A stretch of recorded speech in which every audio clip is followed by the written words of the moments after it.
Video ini dibuat sebagai bentuk edukasi untuk semua umur. Sebelum video ini dimulai, saya mau disclaimer terlebih dahulu, bahwa pembahasan kali ini tidak bermaksud untuk membahas hal-hal yang dilarang oleh YouTube. Ini merupakan sebuah informasi, dan semoga ini bisa menjadi edukasi untuk kita semua. Amin ya Rabbal Alamin. Assalamualaikum warahmatullahi wabarakatuh.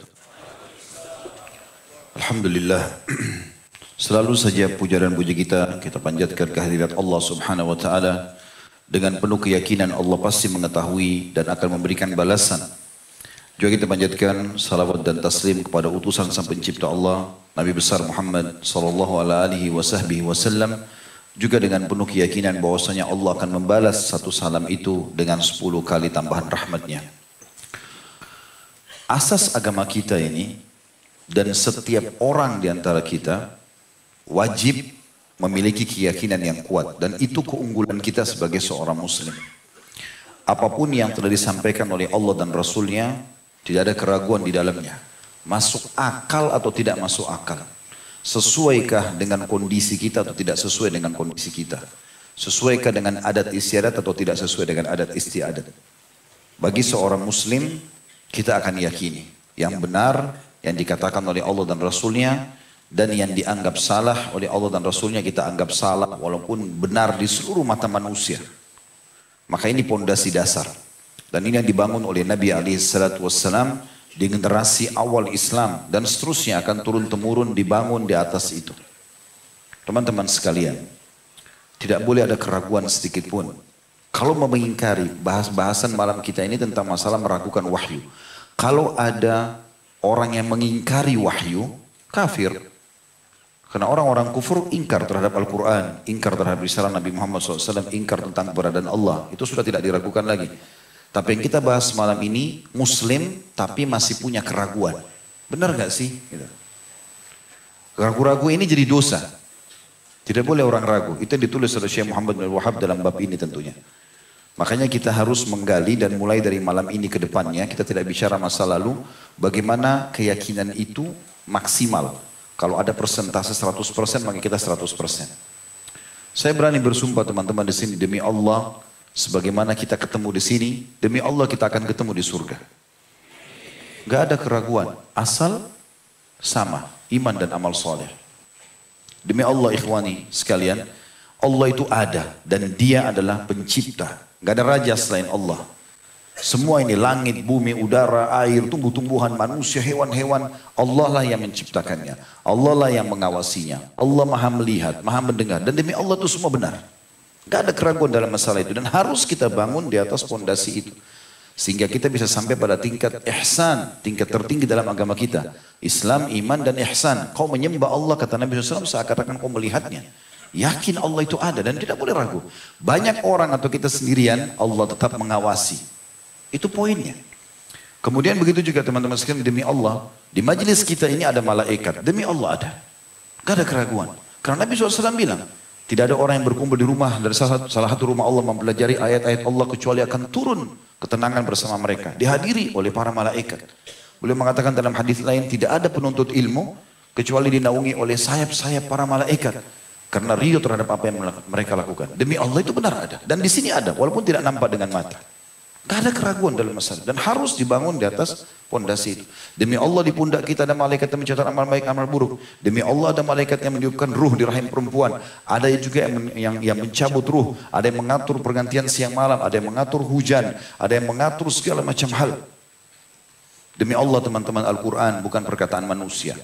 Tapi perkataan Sang Pencipta Allah. Kalamullah, perkataan Sang Raja sebenarnya. Sedang berbicara dengan kita. Kalau mau dapat petunjuk, buka Al-Quran. Petunjuk, cahaya. Nur, hudan. Allah katakan cahaya, petunjuk, syifa, obat. Gak ada keraguan. Orang yang ragu ini jadi masuk dalam bahasan kita malam ini. Demi Allah semua benar. Gak ada keraguan. Jangan ambil patokan pedoman kecuali Al-Quran. Demi Allah teman-teman sekalian, semua Rasul benar diutus. Nama-nama yang kita pernah dengar, ya, Adam, Idris, Nuh, Saleh, Hud, Shu'aib, terus Ibrahim, Ishak, Ismail, Yakub, Yusuf, sampai Muhammad SAW benar ada. Walaupun kita tidak pernah bertemu dengan mereka. Itu rukun iman, harus yakin. Dan benar semua yang mereka katakan. Dan demi Allah kita akan bertemu dengan mereka. Serta waktu Nabi SAW menceritakan tentang Isra Mi'raj, bertemu dengan para nabi di Masjid Aqsa, bertemu di langit, itu semua demi Allah benar. Gak ada keraguan dalam masalah itu dan tidak boleh ragu. Demi Allah teman-teman, hari kiamat akan terjadi. Semua ini akan habis di dunia ini. Apa yang antum lihat ini akan hancur semua, bukan dongeng. Kita sebagai seorang muslim sudah dapat bocorannya. Bahkan disebutkan tanda-tandanya, ada tanda-tanda kiamat kecil, tanda-tanda kiamat besar. Gak ada keraguan. Pada akhir zaman Islam akan menyebar kata Nabi SAW dan akan masuk ke semua pelosok muka bumi ini dengan kemuliaan atau dengan kehinaan. Mereka nolak akan dibunuh. Dan itu demi Allah benar. Walaupun sekarang kita melihat umat Islam banyak punya kelemahan, tapi kita akan berjaya. Itu pasti janji Nabi SAW. Gak ada keraguan. Kiamat akan terjadi. Demi Allah teman-teman sekalian, bagi anda yang masih ragu tentang surga, demi Allah surga itu ada. Dan sekarang surga ada. Bahkan jauh sebelum kita diciptakan sudah ada. Dan demi Allah bidadarinya sudah ada. Bidadaranya sudah ada. Istananya sudah ada. Semuanya sudah ada. Apa kata Nabi SAW? Kalau seseorang meminta surga sehari 3 kali, riwayat lain 7 kali, surga merespon langsung. Berbicara. Dan demi Allah itu benar. Dia akan mengatakan, ya Allah, hambamu fulan memohonku, maka masukkan dia ke dalamku. Dan tidak memohon diselamatkan dari neraka, dan neraka ada. Sekarang kita bisa tahu dan bisa merasakan dengan keyakinan kita. Keberadaannya, tidak ada orang yang memohon berlindung dari neraka 3 kali atau 7 kali sehari, kecuali neraka akan mengatakan, ya Allah, fulan hambamu fulan telah berlindung dariku, selamatkan ia. Apa kata Nabi SAW dalam hadis lain? Dinginkanlah demam itu dengan air, karena dia tiupan panasnya api neraka. Ada penyebutan masalah itu. Dalam riwayat yang lain, riwayat dihasankan oleh para ulama, sesungguhnya neraka itu mengeluh kepada Allah karena panasnya, sebagian membakar yang lainnya. Maka Allah pun mengizinkan dia bernafas 2 kali.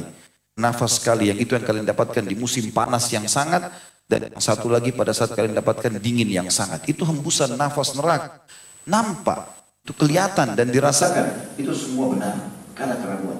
Semua teman-teman sekalian demi Allah, takdir yang Allah tentukan. Pergantian siang malam, jumlah manusia, apa saja. Semuanya musim-musim yang terjadi, musibah terjadi, kenikmatan yang disebarluaskan. Takdir Allah baik dan buruk, kita imani dan kita yakini. Tidak ada keraguan dalam masalah itu. Siapapun ragu, dosa besar bagi dia. Itu bahasan kita malam ini. Sekarang teman-teman kita coba masuk kepada ayat-ayat Al-Quran. Ya, yang ditulis oleh penulis ini Syekh Muhammad bin Abu Wahab rahimahullah. Yang pertama diangkat surah Al-Hujurat ayat 15. A'udzu billahi minasyaitonir rajim. Innamal mu'minuna alladziina aamanu billahi wa rasulihi tsumma lam yartabu wa jahadu bi amwalihim wa anfusihim fi sabilillah ulaika humus shadiqun. Sesungguhnya orang-orang beriman itu hanyalah orang-orang yang beriman kepada Allah dan Rasulnya. Yang diyakini Tuhan hanya satu Allah, Rasulullah Muhammad SAW benar utusan Allah. Kemudian mereka tidak ragu-ragu. Ya, begitu kan terjemahnya. Yang tidak pegang buku bisa buka aplikasi Al-Qurannya ya. Kita mau tadabbur ayat banyak sekarang. Coba dibuka Al-Hujurat ayat 15. Saya ulangi. Sesungguhnya orang-orang yang beriman itu hanyalah orang-orang yang beriman kepada Allah dan Rasulnya. Kemudian mereka tidak ragu-ragu dan mereka berjuang, yakin, berjihad, membela agama Allah dengan harta dan jiwa mereka di jalan Allah. Mereka itulah orang-orang yang benar. Atau orang-orang yang shadiqun. Siddiq, orang-orang yang memiliki derajat tertinggi di surga nanti. Juga yang kedua Al-Baqarah ayat 4 sampai ayat 5. Allah subhanahu wa ta'ala berfirman, A'udzu billahi minasyaitonir rajim. Walladzina yu'minuna bima unzila ilaika wa ma unzila min qablika wa bil akhirati hum yuqinun. Kalimat yuqinun saksi bahasan kita, ulaika ala hudam min rabbihim wa ulaika humul muflihun.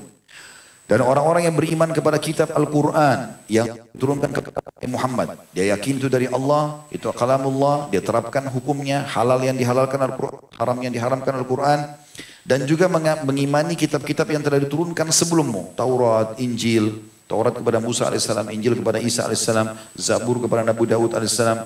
Serta mereka yakin akan adanya kehidupan akhirat. Gak ada keraguan. Seperti materi saya sumpah depan antum. Demi Allah kita akan ketemu di sana. Gak ada keraguan dalam masalah itu. Yang penting antum beriman pada Rasulullah. Dan tidak ada keraguan orang-orang kafir akan dibakar di api neraka. Orang akan saksikan nanti itu. Kita akan tadabburi ayatnya insya Allah. Mereka itulah yang mendapat petunjuk dari Rabb mereka. Penuh keyakinan tentang adanya kehidupan akhirat. Mereka adalah orang yang dapat petunjuk. Dan mereka adalah orang-orang yang beruntung. Al-Baqarah ayat 4 sampai ayat 5. Juga Al-Jathiyah. Al-Jathiyah artinya tertunduk ya. Orang-orang yang nanti orang-orang kafir tertunduk depan neraka, mereka menyesal tapi nggak ada manfaatnya. Dalam ayat 32-nya Allah berfirman, A'udzubillahi minasyaitonirrajim. Wa idza qila inna wa'dallahi haqqun was-sa'atu la raiba fiha qultum ma nadri mas-sa'atu in nadhunnu illa dhanna wa ma nahnu bimustaiqinin. Dan apabila dikatakan kepada kalian, dan mereka pada saat di depan neraka, ya, kemudian mereka sudah mau dimasukkan, mereka nyesal, maka para malaikat mengatakan, sesungguhnya janji Allah itu benar. Dan hari berbangkit itu tidak ada keraguan padanya. Maka pada saat itu mereka atau kalian pernah berkata di dunia, kami tidak tahu apa itu hari kiamat. Kami sekali-kali tidak lain hanyalah menduga-duga saja. Dan kami sekali-kali tidak meyakininya. Itu sifat mereka. Sehingga nanti mereka jathiyah, tunduk pada hari kiamat dan terhina di hadapan Allah subhanahu wa ta'ala. Kemudian juga ada ayat Al-Quran. Sebelum kita baca hadis-hadis di sini, tapi di buku kita tidak ada, bisa teman-teman buka tentunya. Di dalam surah As-Saffat, surah nomor 37 dalam Al-Quran. Kita coba baca dari ayat 39. Ini menguatkan ya tambahannya. Surah As-Saffat, surah nomor 37 ayat 39 sampai ayat 61. Kalau ada waktu kita baca sampai ayat 74 insya Allah. Sudah lihat? Kelihatan orang yang biasa buka Quran dengan tidak. Sudah belum? Ini sayap kanan, sayap kiri sudah. Baik, saya bacakan ayat 39-nya. A'udzubillahi minasyaitonirrajim. Wa ma tujzauna illa ma kuntum ta'malun. Dan kamu tidak akan diberikan pembalasan melainkan terhadap kejahatan yang telah kau kerjakan. Kalau ada hukuman, maka hukuman karena kau sendiri pernah berbuat kesalahan. Lalu Allah bilang, ayat 40-nya, illa ibadallahil mukhlasin. Tetapi hamba-hamba Allah yang dibersihkan dari dosa. Maksudnya ada yang akan diselamatkan nanti hari kiamat. Orang-orang yang beriman, beramal soleh, ayat 41 mengatakan, ulaika lahum rizqum ma'lum. Harus diyakini mereka itu memperoleh rezeki yang tertentu. Maksudnya yang sangat banyak yang sudah ditentukan. Fawakihu wa hum mukramun. Mereka akan diberikan buah-buahan banyak dan mereka adalah orang-orang yang akan dimuliakan. Fi jannatin na'im. Di dalam surga-surga yang penuh dengan nikmat. Ala surim mutaqabilin. Di atas tahta-tahta kebesaran. Dan mereka berhadap-hadapan. Istana-istananya berhadap-hadapan. Yutafu alaihim bika'sim min ma'in. Diedarkan kepada mereka gelas yang berisi khamar. Minuman dari anggur. Dari sungai yang mengalir. Tapi khamar di surga tidak akan memabukkan. Terbukti ayat setelahnya dikatakan baydha'a ladzatin lisyaribin, warnanya khamar itu minuman anggur berwarna putih bersih, sedap rasanya bagi orang-orang yang minum. La fiha ghaulun wala hum anha yunzafun. Tidak ada dalam khamar itu alkohol memabukkan dan mereka tidak mabuk karenanya. Jadi minuman yang sangat lezat ya dari anggur tapi tidak memabukkan. Wa indahum qasiratut tarfi'in. Dan di sisi mereka ada bidadari-bidadari yang tidak liar pandangannya. Tidak akan melihat kecuali sama suaminya saja. Dan jelita matanya. Mana jelita adalah matanya besar, lingkarannya besar, bulu matanya lebat, dalamnya itu putih bersih. Dikatakan mata jelita. Allah gambarkan keindahan ciptaannya di sana. Ka'annahum baydun maknun. Seakan-akan mereka telur dalam kurung burung unta yang tersimpan dengan baik. Nanti di surga, ini yang terjadi. Fa'aqbala ba'duhum ala ba'di yatasa'alun. Lalu sebagian mereka menghadap kepada sebagian yang lain sambil bercakap-cakap. Nanti kita ngobrol tuh. Dulu ingat tak kajian kita Rabu malam di Blok M? Yakin itu. Antum ragu? Yakin. Harus yakin. Antum akan ingat muka ana nanti insya Allah. Apa yang mereka berbicara, di surga nanti ahli surga akan bicara. Di antara komunikasi di antara mereka adalah ayat 51-nya. Qala qailum minhum inni kana li qarin. Ini saksi bahasan kita nanti ya. Berkatalah salah seorang di antara mereka, ngobrol-ngobrol ahli surga nih. Sesungguhnya dulu di dunia, aku mempunyai seorang teman. Tapi temannya ini jelek. Apa yang dikatakan sifatnya? Yaqulu a innaka laminal musaddiqin. Dia berkata, apa kau sungguh-sungguh termasuk orang yang membenarkan hari kebangkitan? Kau percaya itu ada surga dan neraka? Aidza mitna wa kunna turaban wa idhaman inna lamadinun. Dan dia juga berkata, apakah bila kita mati dan kita telah menjadi tanah dan tulang belulang, hancur di kuburan, apakah sungguhnya kita benar-benar akan dibangkitkan dan diberi balasan? Lalu dia katakan, ahli surga ini mengatakan, qala fahal an. Berkata orang tadi, mau gak kalian meninjau temanku itu? Ayo kita cari di mana dia. Kan dia dulu buat masalah tuh. Dia bilang, apakah kau percaya, apa kau gini? Di mana dia sekarang? Di surga nggak ada nih. Mau nggak sama-sama kita lihat ke neraka? Jadi perlu kita tahu ya, kita nanti di surga teman-teman bisa lihat neraka. Bahkan sebagian ahli, kalau tidak salah disebutkan oleh Ibnu Qayyim rahimahullah dalam buku beliau Dil Arwah, itu ada riwayat di surga itu ada beberapa pintu. Salah satu ada pintu di belakang istana yang kalau dibuka bisa lihat neraka setiap saat. Dan kita lihat siksaan-siksaan mereka supaya kita terus bersyukur. Maka mereka melihat nih, ini Allah mengatakan. Maka mereka sering ngomong, ayo cari temanku yuk itu yang dulu larang-larang sholat, yang yakin. Ya, apa kau percaya? Ngapain ikut pengajian? Ngapain begini? Ngapain sholat? Ah masa sih dibalas? Fattala'a fara'ahu fi sawa'il jahim. Maka ia pun meninjaunya, cari di neraka. Lalu dia melihat temannya itu di tengah-tengah neraka yang lagi menyala-nyala. Disiksa temannya itu.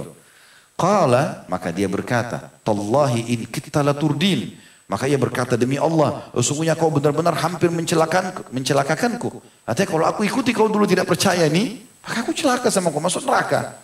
Ini Allah kasih bocoran kejadian nanti, antum sudah dengar sekarang. Ini luar biasa.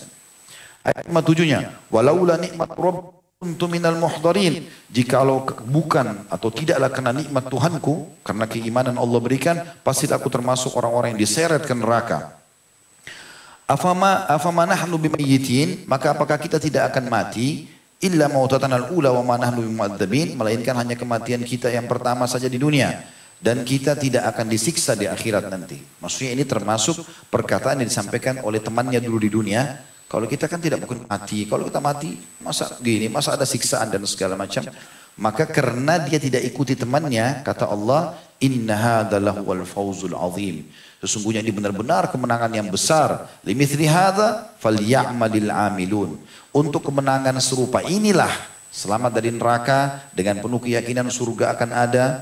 Maka seperti inilah orang hendaklah berusaha orang-orang bekerja. Bersaing kalian dalam masalah itu. Kejar selalu. Adzalika khairun nuzulan am syajaratuz zakum. Makanan surga itu adalah hidangan yang lebih baik ataukah buah zakum? Mana lebih baik? Masuk surga dengan kenikmatannya tadi, bidadari, makanan, istana, atau buah zakum? Buah zakum itu buah yang sangat pahit berduri. Ya, kata Nabi SAW dalam sebuah hadis, buah zakum ini makanannya ahli neraka. Wa na'udzubillah, kalau satu tetesnya diteteskan bumi ini maka akan hancur bumi, rusak. Bagaimana kata Nabi SAW kalau orang itu makanannya satu utuh dimasukkan dan menghancurkan tubuhnya? Inna ja'alnaha fitnatan lidh-dhalimin. Maksudnya kami jadikan pohon zakum itu sebagai siksaan bagi orang-orang yang zalim.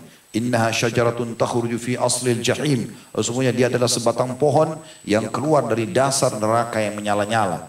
Pohon dari api, gitu kan. Tal'uha ka'annahu ru'usus syayatin. Mayangnya seperti kepala-kepala syaitan. Ya. Fa innahum la'akiluna minha famali'una minhal butun. Maka sungguhnya mereka makan sebagian dari pohon itu, maka mereka memenuhi perutnya dengan buah zakum itu. Thumma inna lahum 'alaiha lasyauban min hamim. Kemudian sesudah buah zakum itu pasti mereka mendapatkan minuman yang bercampur dengan air yang sangat panas. Thumma inna marji'ahum la ilal jahim. Kemudian sungguhnya tempat kembali mereka benar-benar ke neraka jahim.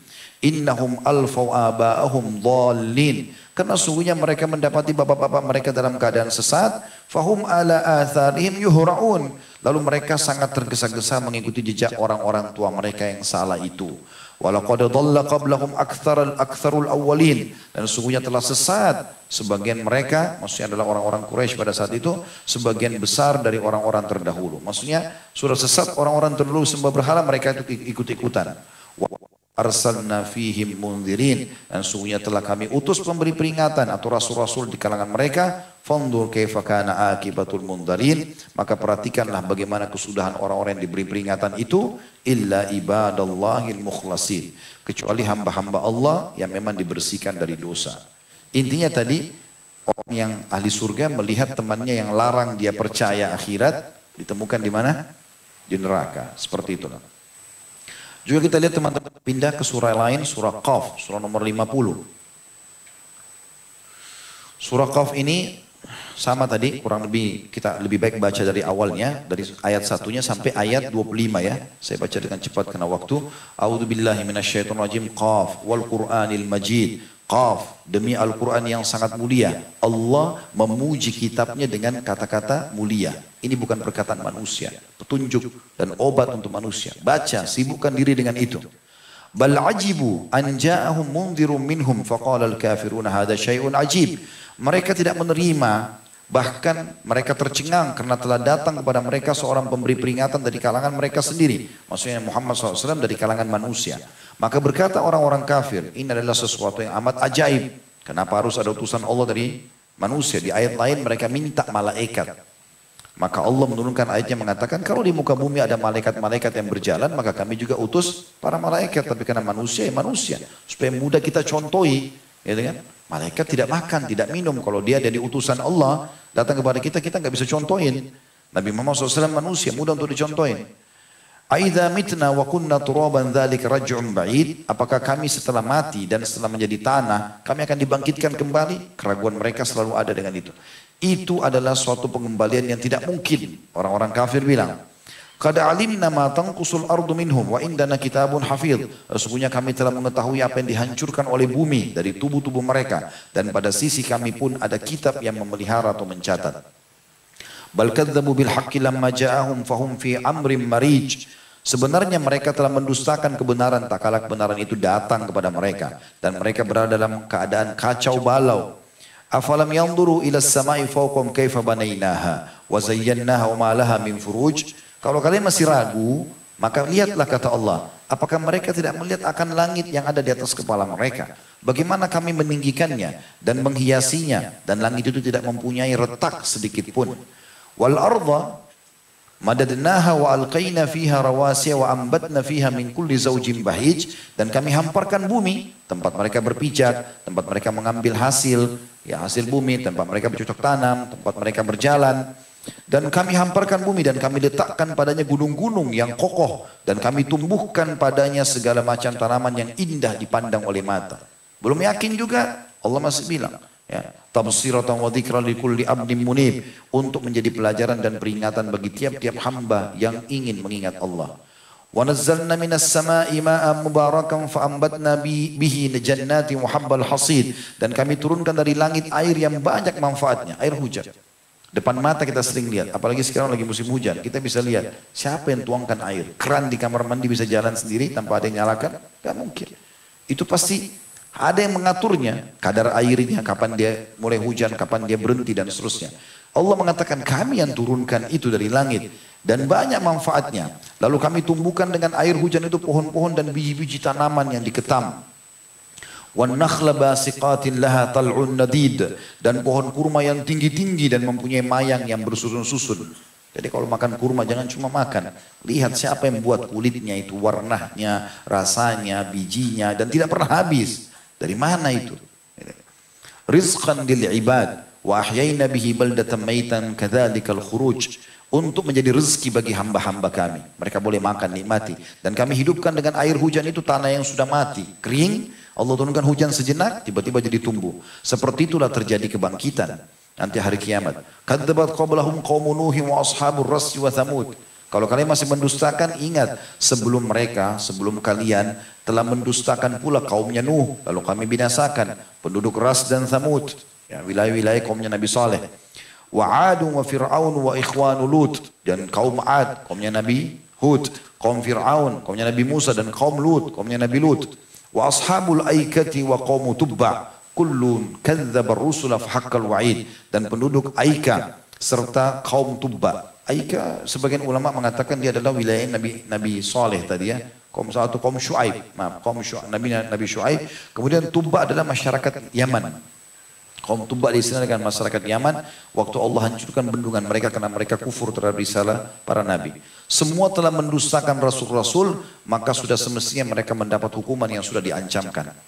Afa'ayna bil khalqil awwal bal hum fi labsin min khalqin jadid. Maka apakah kami letih dengan penciptaan yang pertama? Sebenarnya mereka dalam keadaan ragu-ragu tentang penciptaan yang baru. Jadi Allah mengatakan kami tidak pernah letih dengan ciptaan itu semua. Maka apa sulitnya kami menghidupkan lagi nanti setelah mati.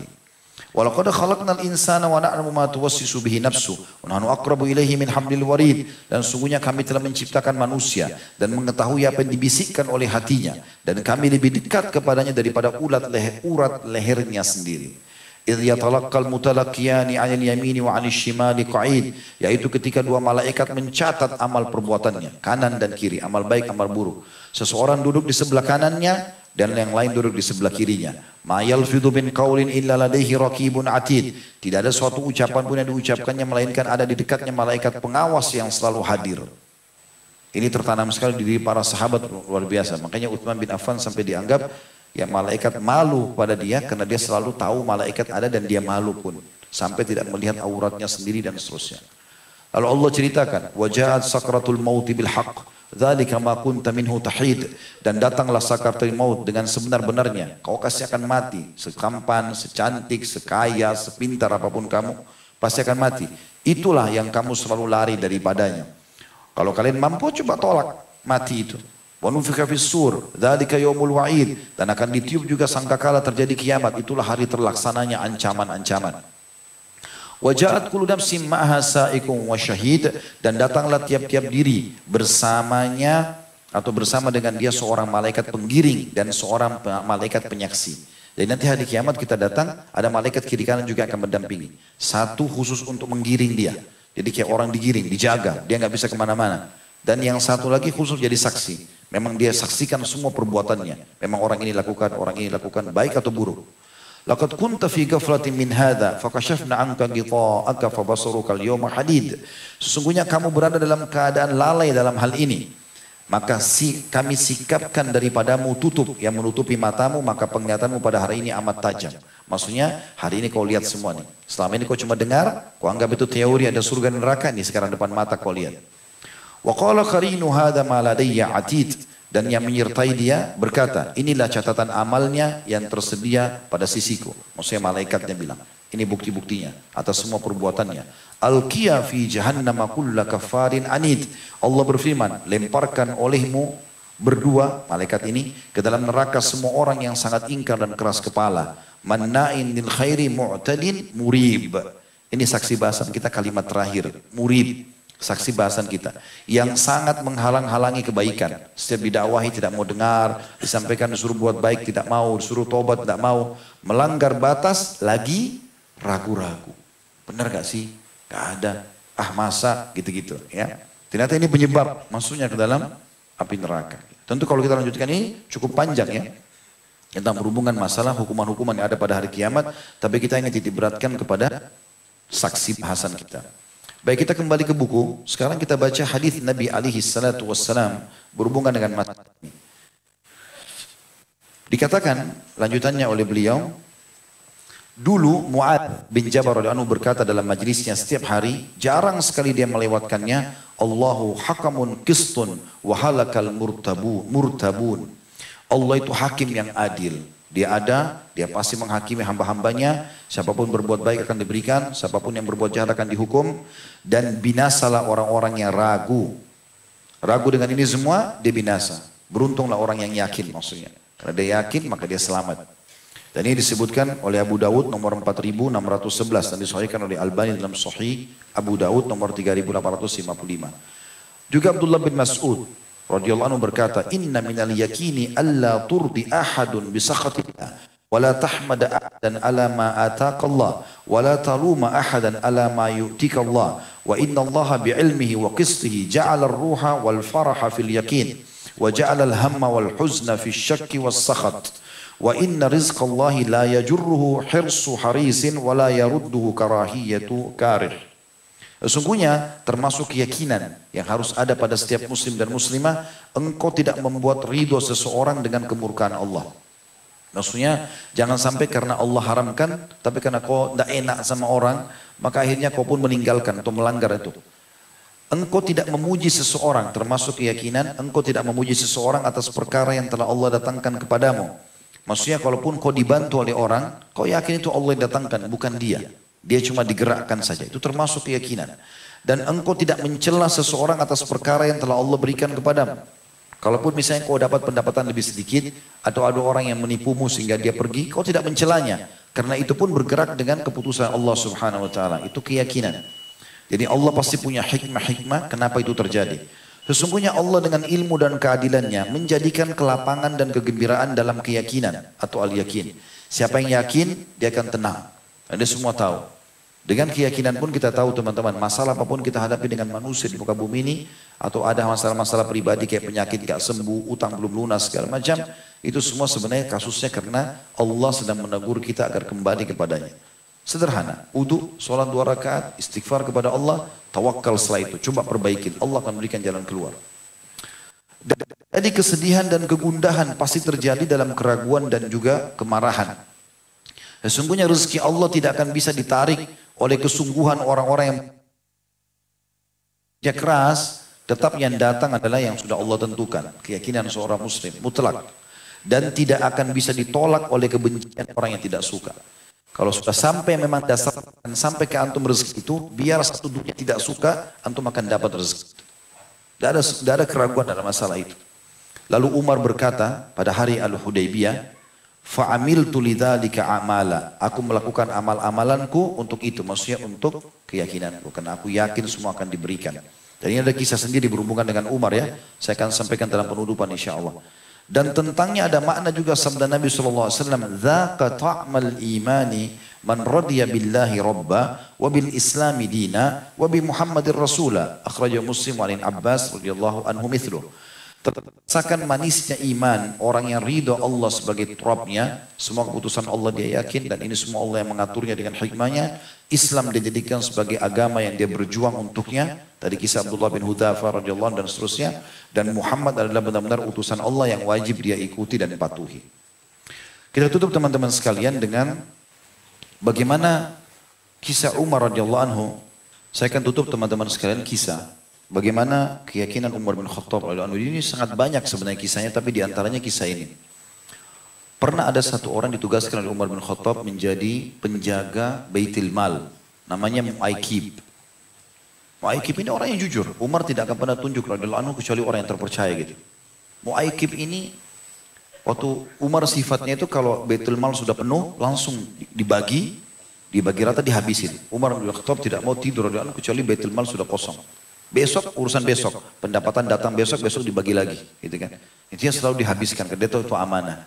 Rupanya waktu sudah dibagi-bagi habis, terus mulai dibersihkan tempat itu sama Mu'aikib. Koin kecil, dirham, tidak ada nilainya. Mungkin kita 1.000 rupiah ini perumpamaan saja, kayak kecil sekali gitu. Lewatlah salah satu anak Umar bin Khattab, lalu Mu'aikib pikir, kan anaknya ambil mu'min juga masyarakat. Dilemparkan ke anak kecil itu dikasih, suruh ambil saja. Daripada satu dirham dibagiin ke orang susah lagi gitu kan. Pergilah dia. Mu'aikib pikir dia nggak buat salah. Gak lama kemudian baru belum selesai dia menyapu bersihkan Baitul Mal dipanggil oleh Umar bin Khattab datang. Lalu Umar pegang di tangannya koin dirham itu. Lalu kata Umar kepada Mu'aikib apa? Dia bilang, hai Mu'aikib, apa dosaku dan kesalahanku padamu? Kenapa kau begitu jahat? Kata Mu'aikib, kesalahan apa wahai mukminin? Ada masalah apa ini? Kata dia, apa kau mau dengan 1 dirham ini, seluruh umat Muhammad menuntut Umar pada hari kiamat. 1 dirham. Lalu dia diam. Kata dia, kau memberikan kepada anak Amir Mu'minin uangnya umat. Yang itu bukan haknya dia. 1 umat nanti akan tuntut aku pada hari kiamat. Maka Mu'aikib baru tahu kesalahannya. Dan begitu pekahnya Umar, yakin 1 dirham itu akan dihisab pada hari kiamat. Ini keyakinan. Begitu juga dengan hukum Allah SWT. Dia tidak mau ada hukuman yang lepas. Dalam kisah yang lain, ada salah satu anak Umar namanya Abdurrahman. Dikenal dengan Abdurrahman bin Umar. Dia tinggal di Mesir. Waktu itu Mesir dihakimi oleh Amr bin As, sahabat Nabi yang mulia. Satu waktu Amr bin As lagi di istananya, masuk Abdurrahman bin Umar ini dengan temannya. Namanya itu Abu Saru'ah. Abu Saru'ah tidak terlalu banyak orang kenal namanya, tapi orang ini termasuk ahli Badr. Ahli Badr. Tiba-tiba masuk ke dalam istananya si Amr, lalu sambil tundukkan kepala dan berkata, keduanya, hukum kami dengan hukum Allah. Karena semalam kami sudah minum minuman yang membuat kami mabuk. Gitu kan? Maksudnya cambuk kami. Anaknya Umar mabuk. Abdurrahman ini mabuk. Kata Amr, tidak ada pengakuan dosa dalam Islam. Keluarlah. Kata Amr, saya mengusir mereka. Keluar. Tapi tiba-tiba anaknya Umar, Abdurrahman bilang, wahai Amr, kalau seandainya kau tidak mendirikan hukum kepada kami, aku akan laporkan kepada ayahku. Kalau kau tidak mau mendirikan hukum Allah. Sini Amr serba salah. Diancam. Kalau Umar tahu, tidak dihakim, maka dia akan dicopot dari jabatannya. Ya, ini luar biasa ya. Kadang-kadang terjadi zaman sekarang kalau anak pejabat, mana berani sentuh. Ini anak pejabat yang bilang hukum saya. Kalau enggak, saya lapor sama ayah saya. Maka Amr ketakutan. Lalu Amr suruh keluar ke teras. Lalu sama Amr diambil cambuk, dicambuk. 40 dera, pemabuk kan, dicambuk. Lalu dicambuk selesai. Amr pikir sudah selesai urusannya. Nggak ada masalah gitu kan. Kemudian beberapa waktu kemudian si Abdurrahman bin Umar ini sama Abu Sarua ini pergi ke pinggir istana itu lalu mereka gundul kepalanya. Zaman itu kalau ada orang yang berbuat dosa seperti ini kena hudud, maka mereka untuk bentuk kesempurnaan taubatnya mereka gundur kepalanya gitu. Digundullah kepala mereka. Sudah. Gak lama kemudian belum sampai sebulan sampai berita ya kepada Umar dan Umar kirim surat. Dia tulis surat dari hamba Allah Umar bin Khattab kepada pelaku maksiat Amr bin As. Amr bin As gubernurnya dibilang ahli maksiat. Kenapa kau berani benar melanggar peraturan-peraturan Allah yang sudah ada? Ya, kemudian Amr baca terus ini suratnya. Isinya dia bilang, kau berani menghukum Abdurrahman padahal dia salah satu daripada masyarakatmu di istanamu. Dia pun cukur kepalanya di istanamu. Kenapa kau tidak pukul dia di depan umum? Itu pelanggaran. Tidak bisa. Sekarang kau harus siapkan keledai. Bukan untuk keledai berjalan, ada keledai dua macam. Ada keledai hanya untuk dipelihara, nggak bisa dinaikin. Dia tidak terlatih untuk itu. Dan kalaupun didudukin harus pakai pelana, tapi ini nggak ada pelana. Kata Umar, kirim Abdurrahman sekarang kepada saya, pakai keledai yang tidak bisa jalan, tidak bisa perjalanan jauh, dan tidak pakai pelana. Bawa ke sana. Dibawa pergi ke Madinah. Sampai tiba di Madinah, Umar bin Khattab marah sama Abdurrahman. Lalu dengan tegas dia mengatakan, Abdurrahman, kau berani melakukannya? Allah sudah haramkan khamar, kau menyentuhnya? Padahal ini si Abdurrahman ini perjalanan dari Mesir ke Madinah itu mungkin sebulan. Di atas keledai yang itu capek, sakit dia pada saat itu. Lalu dipukul oleh Umar, dipukul terus. Di sebelahnya ada Abdurrahman bin Auf mengingatkan, wah Amir Mu'minin, dia sudah tobat. Tidak didengar sama Umar, tetap dicambuk. Setelah dicambuk, kata si Abdurrahman, wahai ayahku, aku sakit, kau akan membunuhku kalau begini. Umar gak peduli. Ya, setelah selesai dipukul, beberapa hari kemudian mungkin sekitar seminggu dua minggu Abdurrahman meninggal. Ya, meninggal. Ada sebagian orang menyebarkan isu kalau Abdurrahman mati karena Umar dan ini tidak benar. Ibnu Qayyim luruskan. Rahimahullah Ibnu Qayyim mengatakan perlu diluruskan. Kalau pukulan Umar itu sebenarnya sudah bukan kisos, bukan lagi hudud, tapi hukuman seorang ayah kepada anaknya. Jadi Umar tidak bisa disalahkan dengan itu. Tentu tidak boleh dua kali hukumannya. Sudah dicambuk oleh Amr, tidak boleh lagi dicambuk. Tapi Umar marah kenapa anaknya melanggar hukum Allah. Dan penuh keyakinan khawatir jangan anaknya nanti dihukum oleh Allah pada hari kiamat. Begitulah. Kemudian terbukti juga kata Ibnu Qayyim. Dia, ya, si Abdurrahman ini masih hidup seminggu atau sebulan setelah itu. Jadi bukan karena itu tentunya. Tapi kita bisa lihat bagaimana Umar bin Khattab menghukum anaknya dan sangat tegas dalam masalah ini. Hanya dengan keyakinan tidak akan makan yang haram Allah balas.